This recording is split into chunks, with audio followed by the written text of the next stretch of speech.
Hi there, Pisces. Thank you for joining me for your monthly forecast for January 2017, and welcome to the new year.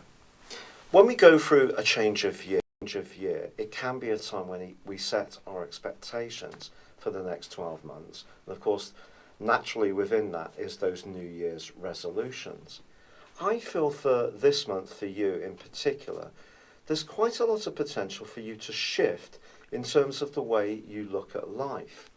Part of this can come from your interactions with others. Part of it can come from your own internal journey. Venus, the planet of relating, is actually in a very reflective part of your scope at the turn of the year for 2 days, and then enters your sign, which can see you flower out and be much more outgoing. And also Mars is going to be in your sign, but is alongside your gentle ruling planet of Neptune. Mars is about drive, it's about instant gratification, and in our own sign it can make us very goal orientated and also quick to make moves. Here Neptune's trying to slow things down a little bit and asks you not to be too impulsive, to try to look at the big picture, and the big picture comes in the shape of the sun, which is in the part of your scope that's to do with your overall circumstances, the way you link with people in terms of your network, friendships and sociability, and also your longer term aims.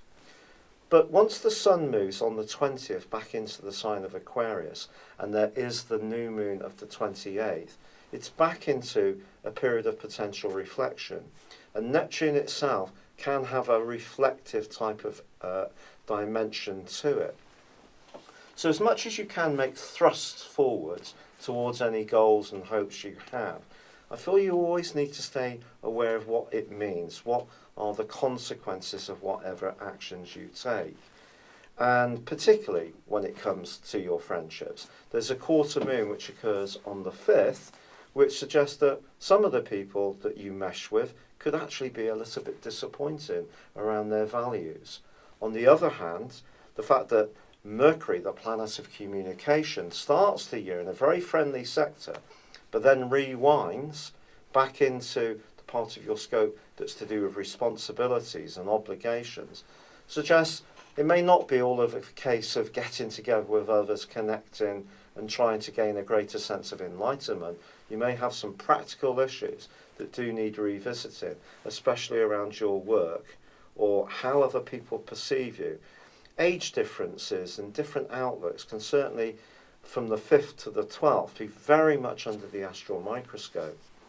Now, talking of the 12th, that's probably the most important day of this whole month, because on that day there is in fact a full moon.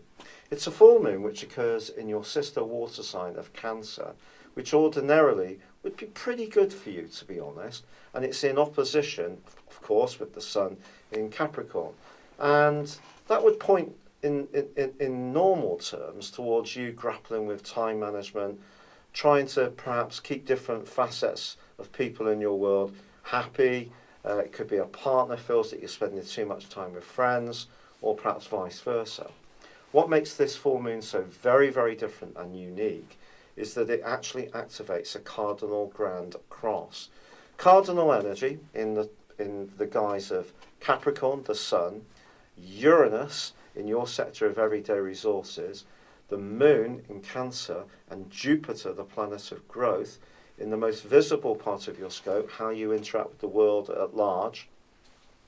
Well, I feel that in terms of your financial situation, I feel that your values can be very important when you make some of your decisions at the very heart of this month. If you're impulsive on the wrong set of values, it won't necessarily be good for you.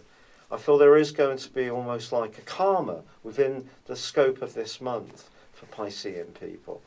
If you tune into the side of you which is more spiritual, more aware of your motivations, let your hunches guide you, don't get too caught up with the more material plane. You're going to come through this month with flying colours and with some really enriched relationships with others. But if you do make some kind of grab for something, it might not be for the best. So think very carefully before you do. However, sustained and creative and imaginative changes in your world can be really good for you in the guise of Saturn, which is linking brilliantly with Jupiter and also with Uranus.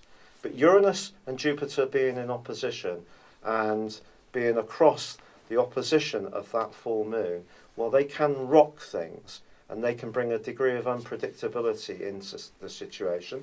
Maybe you're going to be attracted to someone who's really going to change your life in a very radical way. It could be exciting, but at the same time quite scary.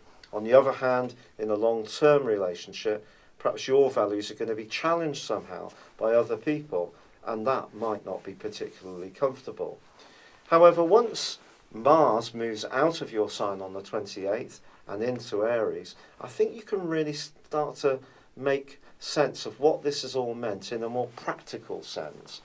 Certainly in terms of everyday finances, but also the value that you've got from all your interactions which have unfolded in January. I think this can be a month of very heightened emotions and sensitivity, a time when you can make some fantastic connections, but also be quite disappointed by how some people are. It's just picking your way through this and staying true to yourself. But by the end of the month, if you just want to creep back into yourself a little bit and just mull it all over, it wouldn't really be a surprise. It's been a real pleasure being with you. Thank you for joining me. Good luck and goodbye for now.